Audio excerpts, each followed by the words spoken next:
In this video, I want to discuss the Halloween event. So first off, you have to come to this guy. After you're done talking to him, you have to go kill these world bosses around the map.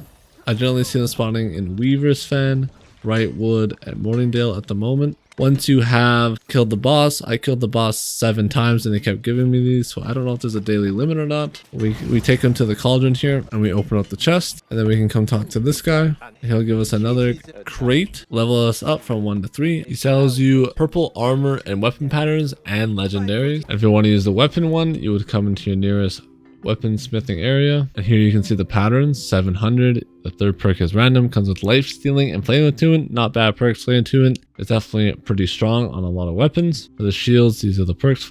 Flame conditioning isn't bad, especially for PvP on your shield, because a lot of fire staffs right now. So for the purple patterns, they're blue right now and only give you 165, so it actually would avoid crafting the purple ones at the moment, because this is just not worth it. You have to use like the most expensive materials and you only get 625. Not the best. It is really strong though, because you get to choose perk along with flame attunement, so in terms of your perk choices, it's really good. The sad part is you don't have any of the necessary crafting stuff to get this up to 700, like trophies, armor, food, and territory, and the earring. You could definitely craft this for like OPR and 3v3 since there is scaling in there, but for PvE I would just recommend avoiding this. I still recommend buying the purple patterns for when you hit all these requirements. If you are wondering, I will show you the skins here in a sec, but these are all the skins you can get. You can get an emote twirl, jack-o'-lantern helmet, the hat that I always use is actually from this shop right there. You can buy the pumpkin. This is a decoration for your house. Chromatic seals, these are a must. Just buy these off cooldown. You only can buy them once a week, as you can see here. I assume these are the same then.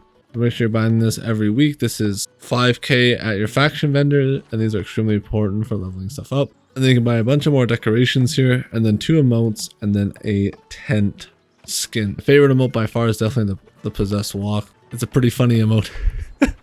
Tremble in fear here. I'll show you some of the skins as well. So here's the pumpkin helmet. Here's the skull helmet.